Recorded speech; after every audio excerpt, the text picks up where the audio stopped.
ఏంది ధోని భయ్, ఎప్పుడు రిటైర్మెంట్కి దగ్గరకొచ్చిన ఫామ్ల లేని సీనియర్ ప్లేయర్లను తీసుకునే మీరు ఈసారి 20 సంవత్సరాలు కూడా దాటని పిల్లగాళ్ళకి కోట్లు కోట్లు గుమ్మరిచ్చిల్లు. What is the reason? ఏముంది కోహ్లీ, ఇంతకు ముందు అంటే నేను కెప్టెను, కోచులు కూడా నా మాట వినాలే. ఎంత పెద్ద సీనియర్ ప్లేయర్ అయినా టీంలోకి వచ్చిండంటే నేను చెప్పినట్టు వినాలే. కానీ ఇప్పుడు కెప్టెన్ రుతురాజ్ తమ్ముడు కాబట్టి సీనియర్ ప్లేయర్లు మాట వింటలేరు, వాళ్ళు ఇష్టం ఉన్నట్టు ఆడతాళ్ళు. అందుకే రుతురాజ్ తమ్ముడు మాట వినాలంటే అందరు పిల్లగాళ్ళే ఉండాలని. ఇక మళ్ళా ఇంకోటి ఏంటంటే ఇప్పుడు T20 క్రికెట్ మొత్తం చేంజ్ అయింది. 2-3 బాళ్లకు 6 కొడితే తప్ప కథ నడిచేటట్టు లేదు. ఈ విషయం పోయిన సీజన్ సగం అయినాకనే అర్థం చేసుకొని అప్పటి నుండే పిల్లగాళ్ళని దింపుడు స్టార్ట్ చేసిన. ఆయుష్ మాత్రే, ఉర్విల్ పటేల్, డివాల్డ్ బ్రేవిస్ వీళ్ళందరూ గట్లొచ్చిన వాళ్ళే. ఈ మార్పు ఇప్పుడు వచ్చింది కాదు, పోయిన సీజన్లో వచ్చిందే. పెద్ద ప్లానింగే, పెద్ద ప్లాన్ వేసిల్లు కదా తల. అయినాక ప్రశాంత్ వీరు, కార్తిక్ శర్మ, నువ్వు ఇంటర్నేషనల్ క్రికెట్లో డెబ్యూట్ చేసినప్పుడు వాళ్ళు కనీసం పుట్టను కూడా లేదు కదా ధోని భయ్. అలాంటిది వాళ్ళతో ఆవిడంటే నీకేం ఇబ్బంది కాదా? రోహిత్ అన్న కరెక్ట్ చెప్పిండు. నేను పుట్టిన సంవత్సరం, ధోని అన్న ఇంటర్నేషనల్ క్రికెట్లో డెబ్యూట్ చేసిన సంవత్సరం రెండు ఒకటే. అలాంటిది ధోని అంకుల్తో నేను సిఎస్కే కాడతా అని మా పేరెంట్స్ కూడా గెస్ చేసి ఉండరు. ఏంది తమ్ముడు అంకుల్ అంటాను? కుదిరితే అన్న అని పిలువు, లేకుంటే తల అని పిలువు, ఇంకా కుదరకపోతే బ్రో అని పిలువు. అసలే మనం కలిసి ఇంకో 2-3 సంవత్సరాలు ఆడాల్సిన వాళ్ళం. ఫీల్ ఫ్రీ తమ్ముడు. సారీ ధోని అన్న, నీకు మా ఫాదర్ ఏజ్ ఉంటుందని అంకుల్ అన్నా కానీ లేకుంటే అన్నానే పిలుస్తుండే. ఏంది తమ్ముడు, సినిమాలల్లో 50 సంవత్సరాలు వచ్చిన ముసలోళ్ళు 20 సంవత్సరాల హీరోయిన్ని పెట్టుకుంటే ఏం లేదు కానీ ఫుల్ ఫిట్గా ఉండి కష్టపడి క్రికెట్ ఆడుతున్న నేను మిమ్మల్ని అన్న అని పిలవడంలో తప్పేమని ఉన్నదా? తప్పు లేదు ధోని అన్న, ఇప్పటికి ఎప్పటికి నువ్వే మా తల అన్నవి. ఎంతైనా ధోని భయ్, ఇద్దరు అన్క్యాప్డ్ ప్లేయర్లు, కార్తిక్ శర్మ, ప్రశాంత్ వర్మ, వీళ్ళిద్దరికే 28,50,00,000 పెట్టిల్లంటే సాహసమనే చెప్పాలి. కోహ్లీ, నువ్వనేది కూడా కరెక్టే, కానీ నువ్వు ఒకటే యాంగిల్ చూస్తాను. మాథ్యూ షాట్ని 1,50,00,000కే తీసుకున్నావు. మ్యాట్ హెన్రీ, అఖిల్ హుస్సేన్ ఇద్దరిని చెరి 2 కోట్లకే తీసుకున్నావు. రాహుల్ చహర్ తమ్ముడిని 5 కోట్లకే తీసుకున్నావు. అంటే అక్కడ ఇద్దరు కొత్త పిల్లగాళ్ళ మీద పోయిన పైసలు ఇక్కడ కవర్ చేసినావు. ఒక పోయిందంటే ఇంకొకడ అత్తనే ఉంటుంది, టెన్షన్ పడాల్సిన అవసరం లేదు. ఓవరాల్గా ఈసారి కప్పు గెలిచి కాంపిటీషన్ ఇస్తా అంటారు, గంతే కదా? గంతే మరి. పోయినసారి మేము టచ్లో లేకపోయేసరికి మీరు కూడా ట్రోఫీ గెలిచిర్రు. ఐపీఎల్ అంటే ఓన్లీ ముంబై గెలుతుంది లేకుంటే చెన్నై గెలుతుంది అన్న దగ్గర నుండి అన్ని టీంలు గెలుచుడు స్టార్ట్ అయినాయి. అందుకే నేను రిటైర్మెంట్ ఇచ్చే ముందు సిఎస్కేని మళ్ళీ స్ట్రాంగ్గా తయారు చేసి పోదామని ఈ ప్లాన్ వేసిన. అది కాదు ధోని భయ్, T20లనేమో జస్టిస్ ఫర్ సంజు శాంసన్ మీ దానిలోనే ఉన్నాడు. వన్డేలనేమో జస్టిస్ ఫర్ రుతురాజ్ గైక్వాడ్, ఆయన కూడా మీ దానిలోనే ఉన్నాడు. ఇక టెస్టులనేమో జస్టిస్ ఫర్ సర్ఫరాజ్ ఖాన్, ఆయన కూడా మీ దానిలోనే ఉన్నాడు. మొత్తం జస్టిస్ గ్యాంగ్ను మొత్తం నీ దానిలోనే వేసుకున్నావు కదా. మన ధోని భయ్ అన్యాయం అయిపోతున్న ప్లేయర్లందరికీ న్యాయం చేస్తాడు. ఇలా నీకు న్యాయం ఏడ కనబడుతుంది కోహ్లీ అన్న? ఒకప్పుడు అంటే సిఎస్కేలో ఉన్న ప్రతి ప్లేయరు టీమిండియాకి ఆడేటోడు. ఇప్పుడు సిఎస్కేలకు వస్తే టీమిండియాలకు తీసుకుంటలేరు. పెనం మీద నుంచి పొయ్యిలా పడ్డట్టు అయింది మా పరిస్థితి. నీ పరిస్థితి ఏమో కానీ నాకైతే సమ్మగా ఉన్నది. అన్సోల్డ్ అయితే అనుకున్న నన్ను ఏకంగా సిఎస్కే టీంలకే తీసుకున్నారు. ఇప్పుడు చూడుల్లి, తల అన్న నేతృత్వంలో మళ్ళీ టీమిండియాలకు ఎట్లా కంబ్యాక్ ఇస్తానో. నిన్ను మేము తీసుకోలేదు తమ్ముడు, నువ్వు తీసుకునేటట్టు చేసినావు. జస్ట్ 22 బాళ్ళల్లో 73 రన్స్ చంపినావు. 6 4లు 7 6లు 330 స్ట్రైక్ రేటు. దానికంటే ముందు మ్యాచ్లా 64 రన్స్ 25 బాళ్ళల్లా 9 4లు 3 6లు 250 స్ట్రైక్ రేటు. ముఖ్యంగా ఆక్షన్ రోజు జరగబోయే మ్యాచ్లో నువ్వు ఆడిన ఇన్నింగ్సే నువ్వు ఇక్కడికి రావడానికి కారణం. వాస్తవం చెప్పాలంటే నా కెరియర్ స్టార్ట్ అయిందే ఆర్సీబీకి గిసొంటి ఇన్నింగ్స్లు ఆడుకుంటా. ఏదో మధ్యలో టెస్ట్ క్రికెట్ ఆడినా కానీ లోపల ఒరిజినల్ అట్లనే ఉన్నది. ఇక సర్ఫరాజ్ ఆట ఎట్లుంటుందో మీకు సిఎస్కేలా చూపిస్తా. త్రిపాఠి బ్రో, వాస్తవం చెప్పు, నువ్వు నేను విజయ్ శంకర్ కలిసి ఎక్కడన్నా ఉండే సిఎస్కేని ఇంకెక్కడికో తీసుకుపోయినావు. ఈ ఆక్షన్లో నేను విజయ్ శంకర్ అన్సోల్డ్ అయినావు, నువ్వు మాత్రం 75 లక్షలకి కేకేఆర్కి పోయినావు. మా లోపల లేనిది నీ లోపల ఉన్నది, గా కేకేఆర్ లేని చూసిలో నాకు అర్థమైతే లేదు. మీ బాధ నేను సెలెక్ట్ అయినానా లేకుంటే మీరు కాలేదనా? నీతో పాటు మా ఇద్దరిని కూడా కేకేఆర్లకు తీసుకొని ఉంటే జాతిరత్నాలు లెక్క మనం కూడా సూపర్ హిట్ అవుతుండే కదా అని చెప్తానా. మీతో స్నేహం చేసినందుకే కోట్లు ఇచ్చి తీసుకునే నన్ను జస్ట్ 75 లక్షలకే తీసుకున్నారు. ఇప్పటికైనా నా ఆట నన్ను ఆడుకొని వెళ్ళి అంతే. నా త్రిపాఠి బ్రో, వదిలేస్తున్నావా మమ్మల్ని? అంతే, మీకు నాకేం సంబంధం లేదు. రహానే బ్రో, గా క్యామరూన్ గ్రీన్కి మేము 17 కోట్లు ఇచ్చి మోసపోయినామనే ఆర్సీబీకి ఇచ్చి ట్రేడ్ చేసుకున్నాం. అసొంటిది మీరు మళ్ళా గదే క్యామరూన్ గ్రీన్ని 25 కోట్లు ఇచ్చి కొన్నారంటే సాహసం అనే చెప్పాలి. అలా సాహసమే ఉన్నది రోహిత్, మా దగ్గర పర్స్ ఉన్నది, మంచి ఆల్రౌండర్ కావాలి. ఆక్షన్లో క్యామరూన్ గ్రీన్ కంటే పెద్ద ఆల్రౌండర్ ఎవరున్నారు? అందుకే తీసుకున్నాం. అవకాశం దొరికితే గా వెస్టిండీస్ జేసన్ హోల్డర్ కూడా ఈ క్యామరూన్ గ్రీన్ లెక్కనే ఆడతాడు. ఎనీవే మీరు గిట్లనే ఆక్షన్లో మంచి మంచి ప్లేయర్లను తీసుకొని గదే 3 ట్రోఫీల కాడ ఉంటే మాకు అదే హ్యాపీ. గ్రీను, నువ్వు ఐపీఎల్లో ఆడిందే 3 సీజన్లు, అలా 2 సీజన్లకు 17 కోట్లు తీసుకున్నావు.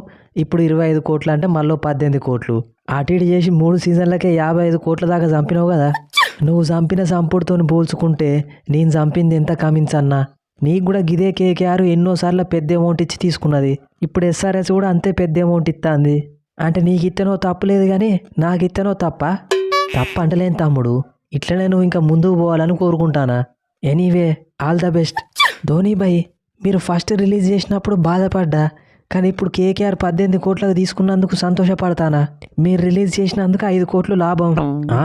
అండర్టేకర్ని కూడా వీళ్ళే తీసుకున్నారా? ఉట్టి అండర్టేకర్నే కాదు, పోయినసారి ఆక్షన్లో అన్సోల్డ్ అయిన ముస్తాఫిజుర్ కూడా 9.2 కోట్లు ఇచ్చి తీసుకున్నారు. పైసలు ఉన్నాయని ఇష్టం ఉన్నట్టు ఆగం చేసిల్లు కదా. ఇప్పుడు ఈ టీంని రహానే కూడా కాపాడలేడు. నేను తీసుకున్న ప్లేయర్ల పర్ఫార్మెన్స్ ఎట్లుంటుందో మీకు ఐపీఎల్ స్టార్ట్ అయినాక తెలుస్తుంది. అప్పుడు మమ్మల్ని స్టార్క్ ఎట్లా గెలిపించిండో ఇప్పుడు ఈ పాతిరన్న ముస్తాఫిజుర్ అట్లా గెలిపిస్తారు. రసెల్ రిటైర్మెంట్ ఇస్తే రోమన్ పోవెల్ ఉన్నాడు, క్యామరూన్ గ్రీన్ ఉన్నారు. Nobody can stop us. అవునువే కమిన్సు, ఆల్రెడీ మీ దగ్గర హెడ్ ఉన్నాడు, అభిషేక్ ఉన్నాడు, క్లాసన్ ఉన్నాడు, ఇషాన్ కిషాన్ ఉన్నాడు, అనికేత్ వర్మ ఉన్నాడు. ఇంతమంది 6లు కొట్టే ప్లేయర్లు ఉండంగా మళ్ళా 13 కోట్లు పెట్టి లియామ్ లివింగ్స్టన్ని తీసుకోండి అవసరమా? ఎవరన్నా బౌలర్లను తీసుకోకపోయేవే. మీరు 300 కొట్టినా కానీ డిఫెండ్ చేయడానికి బౌలర్లు ఉండాలి కదా.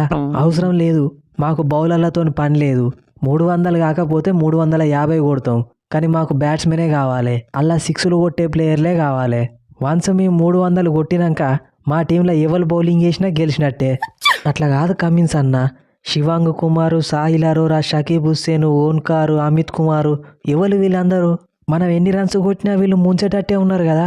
అభిషేక్ తమ్ముడు, మన బౌలింగ్ మంచిగా ఉన్నదనుకో మనం బ్యాటింగ్ చక్కగా ఆడం. బౌలర్లు ఉన్నారు కదా చూసుకుంటారు తీ అని 170, 180 కొడతాం. అదే మన బౌలింగ్ చక్కగా లేకపోయింది అనుకో ప్రతి బాల్కి 6 4 కొడితే తప్ప గెలవలేమని మన బ్యాట్స్మెన్ మైండ్లో ఫిక్స్ అయిపోతారు. ఈసారి గదే నా ప్లాను. అంటే ఒక 6లు కొట్టుడు మనకే వస్తుంది అనుకుంటానావా? ఈసారి ప్రతి టీంలో 6లు కొట్టే ప్లేయర్లు ఉన్నారు. వాళ్ళ దగ్గర వట్టకాయలు వణికించే బౌలర్లు కూడా ఉన్నారు. ఉన్న బ్యాటింగ్ని బూస్ట్ చేసుడు తప్ప బౌలింగ్ మీద మీరు కాన్సన్ట్రేట్ చేస్తలేరు. ఇక రన్స్ కొట్టేది కొట్టి భగవంతుని పైననే భారం వేయాలి. హెడ్డు, మన బౌలింగ్ నువ్వు అనుకున్నంత దారుణంగా ఏం లేదువే. హర్షల్ పటేల్, జయదేవ్ ఉనాద్కత్, ఇషాన్ మలింగా, నేను సరిపోతారు బౌలింగ్కి. పేస్ బౌలింగ్ అంటే ఎట్లనో మేనేజ్ చేస్తావు, మరి స్పిన్నర్లను ఏడికెళ్ళి పట్టుకొస్తావు? స్పిన్నుదేమున్నది తమ్ముడు, నువ్వేయవా మన హెడ్ వేయడా? ఇక కొత్తగా వచ్చిన లియామ్ లివింగ్స్టన్ అయితే హాఫ్ స్పిన్ లెగ్ స్పిన్ 2 ఎత్తాడు. అంటే ఒక్క ప్లేయరు 2 స్పిన్నర్లతో సమానం. నేను చెప్పేది ప్రొఫెషనల్గా స్పిన్ వేసే బౌలర్ల గురించి అన్న. అంటేగా పంజాబ్ దగ్గర చహాలు, ఢిల్లీ దగ్గర కుల్దీప్, గుజరాత్ దగ్గర రషీదు, గట్ల. మీకు అవన్నద్దు, మీరు 6లు కొట్టుల్లి, మిగిలింది నేను చూసుకుంటా. అవ్వా ఈ సీజన్ కూడా అన్సోల్డ్ అయితే ఉన్న ఇజ్జత్ కూడా పోతుంది అనుకునే టైంకి 3వ రౌండ్లకి ఢిల్లీ వాళ్ళు తీసుకొని నాకు పునర్జన్మని ప్రసాదించిల్లు. ఈసారి నేను ఈ ఢిల్లీకి ఆడబోయే ఆట ఎట్లుంటుంది అంటే పాత పృథ్వీషాన్ని చూస్తారు. ఎనీవే నన్ను మళ్ళీ ఢిల్లీ టీంలోకి తీసుకున్నందుకు ఐఎమ్ ఫీలింగ్ వెరీ హ్యాపీ. హ్యాపీయా? ఎందుకు హ్యాపీగా ఫీల్ అవుతానో తమ్ముడు? నీ కెప్టెన్సీలో ఆడిన గిల్లు ఇప్పుడు ఇండియన్ టీంకి కెప్టెను, ఒక ఐపీఎల్ ఫ్రాంచైజీకి కెప్టెన్ అయిండు. మొన్న వచ్చిన ప్లేయర్లు ఐపీఎల్లో కోట్లకు పోతా అంటే జస్ట్ ఆక్షన్లో సెలెక్ట్ అయినందుకు నువ్వు హ్యాపీగా ఫీల్ అవుతానవా? ఎక్కడి నుండి ఎక్కడికి వచ్చినావు తమ్ముడు? ఎంత ఫాస్ట్గా కిందికి వచ్చిన్నో మళ్ళీ అంతే ఫాస్ట్గా మీదికి వస్తా అన్న. ఇప్పటి వరకు మీరు పృథ్వీ షా డౌన్ఫాల్ చూసిళ్ళు, నెక్స్ట్ పృథ్వీ షా రైజ్ చూస్తారు. ఏమో తమ్ముడు, నువ్వు సక్సెస్ అయితే అదే హ్యాపీ. All the best. ఏంది రాహుల్ భయ్యా ఇది? ఇష్టం ఉన్నట్టు 6లు కొట్టే నన్ను పక్కకు పెట్టి గా పాత నిస్సంకాన్ని తీసుకున్నారు. నా లోపల లేనిదేంటిది, గా నిస్సంకాల ఉన్నదేంటిది? కన్సిస్టెన్సీ. పాత నిస్సంక తమ్ముని దగ్గర మంచి కన్సిస్టెన్సీ ఉన్నది. పోయినసారి నీకు ఛాన్స్ ఇచ్చిన ప్రతిసారి నువ్వు పెద్ద బొక్క పెట్టినావు. అందుకే ఈసారి ఓపెనింగ్ వచ్చే ప్లేయర్ సాలిడ్గా ఆడాలి తప్ప తొందరగా అవుట్ అయి పెవిలియన్కి పోవద్దని ఫిక్స్ అయ్యి మన స్మైలింగ్ బాబా పాత నిస్సంకాన్ని పట్టుకొచ్చిండు. 4 కోట్లకే వచ్చిండు, 4 రన్లే కొట్టిపోతాడు అనుకుంటాలేమో. వన్స్ క్రీజ్లో సెట్ అయిందంటే 50 కొట్టకుండా అవుట్ గాను. Let's meet in the ground. ఎక్కడో ఉన్న నన్ను 8,40,00,000 పెట్టి తీసుకొని ఎక్కడికో తీసుకుపోయిల్లు. నా మీద ఇంత నమ్మకం పెట్టుకున్నందుకు ఈ నబీ మిమ్మల్ని ఖచ్చితంగా ట్రోఫీ గెలిపిస్తాడు. తమ్ముడు, మంచి మంచి లెజెండరీ ప్లేయర్ల వల్లనే ఆ పని కాలేదు కానీ నువ్వు నీకు ఇచ్చిన పైసలకు న్యాయం చేయి, మిగిలిన పని నేను చూసుకుంటా. నేరాజీ, మన ఆక్షన్ ఎక్సలెంట్. మళ్ళా నువ్వు ఎంత పెద్ద స్ట్రాటజిస్టో ప్రూవ్ చేసినావు. బట్లర్కి బ్యాకప్గా టామ్ బ్యాంటన్, గా క్రిస్ గ్రీన్ని వాళ్ళు 25 కోట్లు పెట్టుకుంటే నువ్వు జేసన్ హోల్డర్ని 7 కోట్లకే పట్టుకొచ్చినావు. వాస్తవం చెప్పాలంటే T20లల్లా గా క్యామరూన్ గ్రీన్ కంటే మన జేసన్ హోల్డరే దుమ్ము లేపుతాడు అనిపిస్తుంది నాకు. ఖచ్చితంగా బాస్, అందులో నీకు డౌట్ ఏముంది? నేను ఎక్కడి నుండి వచ్చిన వెస్టిండీస్ నుంచి. 6లు చంపుడు నా బ్లడ్లోనే ఉన్నది. అవసరమైతే డెత్ బౌలింగ్ కూడా వేసి పుల్లలు తీస్తా. మీకు 2వ ట్రోఫీ గెలిపించడానికే ఈ జేసన్ హోల్డర్ వచ్చిండు. రెడీగా ఉండుల్లి. కీల్ తమ్ముడు, మన దగ్గర ఉన్నదే 13 కోట్లు. అలా మనకు బట్లర్కి ఏమన్నా అయితే రిప్లేస్మెంట్కి ఓ ప్లేయర్ కావాలి. అందుకే గదే ఇంగ్లాండ్ నుండి టామ్ బ్యాంటన్ని పట్టుకొచ్చిన. ఒకవేళ బట్లర్ ఫుల్ ఫామ్తో పైన ఉన్నా కానీ మనం టామ్ బ్యాంటన్ని మిడిల్ ఆర్డర్లో కూడా ఆడిపించుకోవచ్చు. Next Jason Holder. ఆల్రెడీ మనోని గురించి మనోడు ఇంట్రో ఇచ్చుకున్నాడు. ఇక మనల్ని లెవెల్ ఆపలేరు. అంతే, ఈసారి సుర్రు సుమ్మ అయిపోవాలి నేరాజీ. అది కాదు రోహితు, ఆక్షన్కి ముందే మీరు శార్దుల్ ఠాకూర్ని, షెర్ఫెన్ రుథర్ఫోర్డ్ని ట్రేడ్ చేసుకున్నారు. సరే, శార్దుల్ ఠాకూర్ అంటే పోనీ ఎప్పటికి అటు ఇటు తిరుగుతూనే ఉంటాడు. మీకు ఇచ్చిళ్ళు ఎల్ఎస్జీ వాళ్ళు ఓకే, అందరు నమ్ముతారు. కానీ గంత మంచి ఫామ్లో ఉన్న షెర్ఫెన్ రుథర్ఫోర్డ్ని గా జీటీ వాళ్ళు మీకెందుకు ఇచ్చిర్రు? సరే ఇచ్చిళ్ళు పో. ఆక్షన్కి ముందు మీ దగ్గర పర్సు 2,75,00,000 ఉన్నది. క్వింటాన్ డికాకు ఫస్ట్ బేస్ ప్రైస్ 2 కోట్లకు రిజిస్టర్ చేసుకున్నాడు. 2 కోట్లకు రిజిస్టర్ చేసుకున్నాడు మళ్ళా కోటి బేస్ ప్రైస్ పెట్టుకున్నాడు ఏంది? మీరు గదే ₹1,00,00,000 తీసుకున్నాడు ఏంది? గంత మంచి ఫామ్లో ఉన్న డీకాకి ఎవరు కాంపిటీషన్ ఇయ్యకపోవడేంది? ఇదంతా ఏం నమ్మబుద్ధి అయితే లేదు రోహితు. నమ్మబుద్ధి కాకపోతే నమ్మకు కోహ్లీ. అయినా ఇప్పుడు నన్నెందుకు అడుగుతాను? నేను కాదు కెప్టెను, హార్దిక్ నడుక్కో. ఏంది హార్దిక్ తమ్ముడు ఇది? క్వింటాన్ డీకాకు మీకు ₹1,00,00,000 ఎట్లా వచ్చిండు? మిగిలిన ఫ్రాంచైజీలు ఎందుకు బిడ్ చేయలేదు? మాకంటే సాల్ట్ జితేష్ శర్మ ఉన్నాడు కాబట్టి మేము బిడ్ చేయలేదు. మిగిలిన ఫ్రాంచైజీలన్నీ ఎందుకు బిడ్ చేయలేదు? నాకెందుకో ఇలా పెద్ద సెట్టింగే కనిపిస్తుంది. కోహ్లీ అన్న, మా ఓనర్ అంబానీస్ ఏదైనా రూల్ ప్రకారమే చేస్తారు. వేరే ఫ్రాంచైజీలను బిడ్ చేయకుండా మేమన్నా ఆపినామా? వాళ్ళే బిడ్ చేయలే. మా లక్కు మంచిగా ఉండి మాకు దొరికిండు గంతే. మీరు ఎంత చేసినా ఈసారి కూడా మిమ్మల్ని గెలవనీయం, ఇది ఫిక్సు.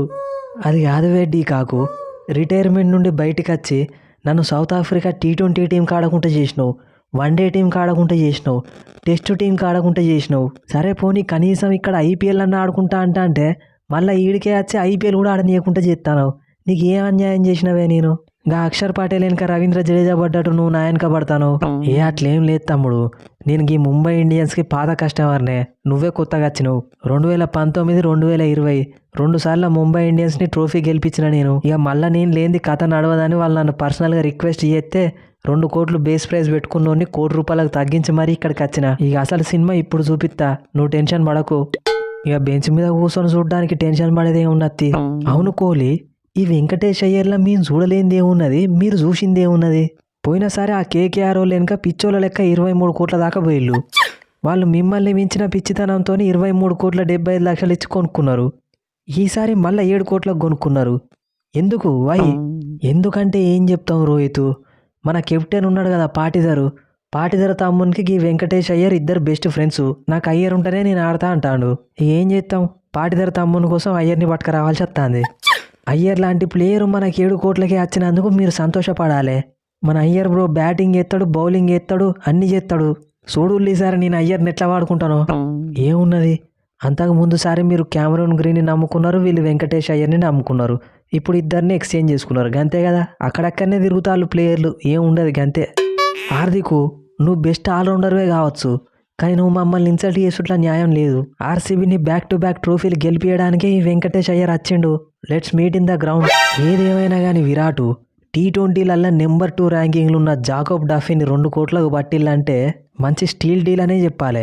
ఓ 2-3 మ్యాచ్లల్లో మీరు హజల్వుడ్కి రెస్ట్ ఇచ్చినా కానీ డఫీ చూసుకుంటాడు అన్నట్టే. ఇలా నాదేం లేదు రోహితు, అంతా మన డీకే స్ట్రాటజీలే. పోయినసారి చూసి పిలిపిత్రి స్ట్రాటజీలు అనుకున్నా కానీ వాటితోనే గెలిచినావు. అందుకే ఈసారి కూడా మొత్తం డీకేకే వదిలేసినావు గంతే. మీరు డీకేని నమ్ముకోల్లి, ఉన్నది అమ్ముకోల్లి. అది కాదువే పంతు, ఆల్రెడీ మీ టీంలో నువ్వు ఉన్నావు, నికోలస్ పూరన్ ఉన్నాడు, మాథ్యూ బ్రిగ్సే ఉన్నాడు, కొత్తగా ముకుల్ చౌదరి అనే వికెట్ కీపర్ బ్యాట్స్మెన్ని తీసుకున్నారు 4 రైళ్ళు, మళ్ళా జాష్ ఇంగ్లీషు.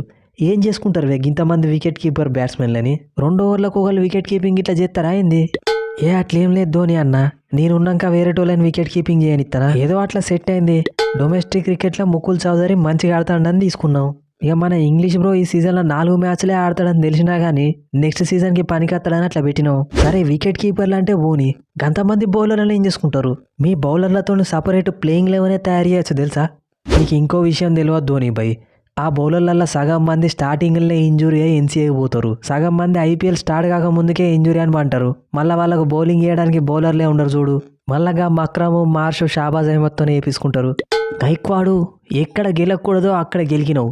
ఈసారి మా బౌలర్లు ఇంజురీ అయ్యి ఇంటికి పోవడానికి రాలేదు, మీ బ్యాట్స్మెన్లకు ఇంజురీ చేసి ఇంటికి పంపించడానికి వచ్చిల్లు. మా బౌలర్ల ప్రతాపం ఏందో మీకు ఐపీఎల్ స్టార్ట్ అయినాక తెలుస్తుంది. Let's meet in the ground.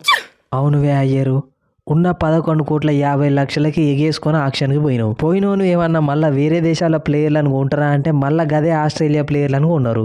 ఇటు తిరిగి ఆస్ట్రేలియా ప్లేయర్లను కొనుడు తప్ప మీకు ఎవరు దొరకరావే. Already Mitchell Owen, Stoinis, Bartlett ఉండగా మళ్ళీ కూపర్ కానోలి, బెండ్ వార్షెస్. కొన్ని రోజులైతే మీ పాంటింగ్స్ పంజాబ్ కింగ్స్ అనే పేరు తీసేసి సిడ్నీ కింగ్స్ అని పెడతాడు పేరు. అందులో తప్పేముంది, ఆస్ట్రేలియా ప్లేయర్లు మంచిగా ఆడతారు కాబట్టి మా కోచ్ ఆస్ట్రేలియా ప్లేయర్లను తీసుకుంటాడు. గదే ఆస్ట్రేలియాకి చెందిన ఆల్రౌండర్ క్యామరూన్ గ్రీన్కి 25 కోట్లు పెట్టిలుగా కేకేఆర్ వాళ్ళు. అలాంటిది మేము గదే ఆస్ట్రేలియాకి చెందిన అప్కమింగ్ ఆల్రౌండర్ కూపర్ కానోలిని జస్ట్ 3 కోట్లకే తీసుకున్నాం. ఎక్సలెంట్ బౌలర్ బెండ్ వార్షెస్ని కూడా తీసుకొచ్చినాం.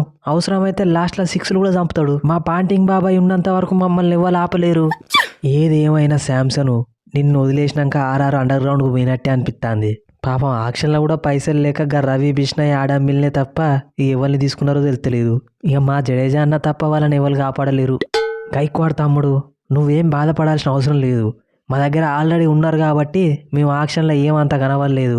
ఎవరున్నారన్న అసలు మీ టీంలో మేము చూడలేకపోతున్నావా లేకుంటే మాకు అర్థమైతే లేదా? పంతు, మా టీంలో ఎవరున్నారు ఏంది కథ అన్నది మీకు ఐపీఎల్ స్టార్ట్ అయినాక తెలుస్తుంది. ఉన్నోళ్ళతోనే విధ్వంసం సృష్టించడానికి రెడీగా ఉన్నాం. ఇక నన్ను కెప్టెన్గా కూడా చేస్తారు, చేసినాక మాట్లాడుకుందాం. Let's meet in the ground.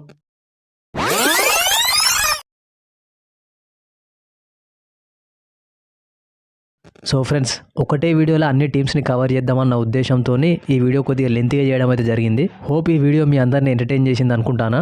ఇక మళ్ళీ ప్రతి ఫ్రాంచైజీ మీద సపరేట్గా వీడియోస్ అయితే వస్తుంటాయి ఐపీఎల్ స్టార్ట్ అయ్యేంత వరకు. ఇక ఈ వీడియో కనుక మీకు ఫన్నీగా అనిపిస్తే ఖచ్చితంగా ఛానల్ని సబ్స్క్రైబ్ చేసుకోండి, వీడియోని లైక్ చేయడం మాత్రం మర్చిపోకండి.